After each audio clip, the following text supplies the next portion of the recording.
हरियाणा से कांग्रेस सांसद जयप्रकाश ने संसद में बने गतिरोध पर केंद्र सरकार पर हमला बोला। जयप्रकाश जेपी ने हरियाणा चुनाव का जिक्र करते हुए अडानी के बहाने केंद्र सरकार का घेराव किया।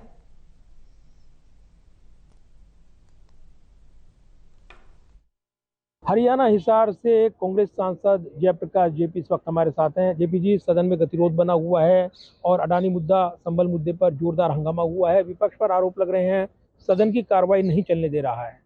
देखिए, सत्ता पक्ष जब गलत आदमियों का समर्थन करेगा, साथ देगा, तो नुकसान तो होगा। आज आप लोग देख रहे हैं किस तरीके से शेयर मार्केट गिरी है और किस तरीके से दूसरे लोगों को आरोपित किया जा रहा है। यही तो अडानी का पैसा है जिसकी वजह से खरीद और फरोख्त से हरियाणा में, महाराष्ट्र में इन्होंने सरकार बनाने का काम किया। यानी कि धन बल और धन का जो लूट का सहारा जिन लोगों से लिया, उन लोगों को बचाने का काम केंद्र सरकार कर रही है। तो इसलिए विपक्ष के सामने फिर क्या बचता है? हम आवाज भी ना उठाएं? हमारी आवाज भी ये दबा करके कही जाए कि देश का धन खराब हो रहा है, ये हाउस नहीं चलने देते, सदन नहीं चलने देते। सरकार को या प्राइम मिनिस्टर को या होम मिनिस्टर को सदन में आकर के जवाब नहीं देना चाहिए कि इशू क्या है अडानी का? किस तरीके, हमने तो नहीं दोषी ठहराया। जहां प्रधानमंत्री जी बार बार कहते थे हमारा तो फ्रेंड्स है ट्रम्प साहब, वो अमेरिका के लोगों ने आरोप लगाए हैं। आरोप नहीं है ये, बल्कि ये सिद्ध कर दिया है कि अडानी ने कहीं कहीं, और यह बात हम भी कहते हैं कि जो सेल कंपनी के मामले से आज आई, क्या सेल कंपनी कहाँ है?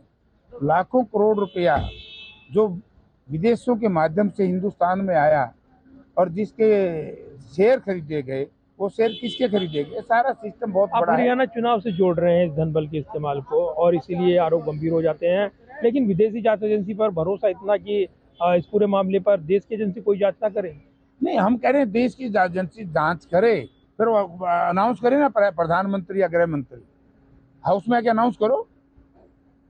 ये जिम्मेवारी तो इनकी होगी। अडानी को, एक उद्योगपति को, दो उद्योगपतियों को बचा करके, आप देखिए, अगर मैं हरियाणा की बात करूं, इन्होंने खरीद और फरोख्त के बिना तो सरकार बन ही नहीं सकती थी। हजार करोड़ रुपया जो इन लोगों ने इंडिपेंडेंट लोग खड़े करा करके, खर्च करके और सत्ता हासिल करने का काम किया, तो आज भारतीय जनता पार्टी, नीति केंद्र की सरकार और प्रदेश की सरकारें पूंजीवाद की तरफ बढ़ रही हैं। और मैं आपके चैनल के माध्यम से इस देश और प्रदेश के लोगों से कहना चाहूँगा, यदि पूंजीवाद दोबारा से इस देश में पनपा तो ये वही जमाना आ जाएगा जो 1930 और 32 का था। धन्यवाद बात करने के लिए। और जयप्रकाश जेपी बड़े आरोप लगा रहे हैं, सवाल उठा रहे हैं। Adeep Kumar, total news Delhi.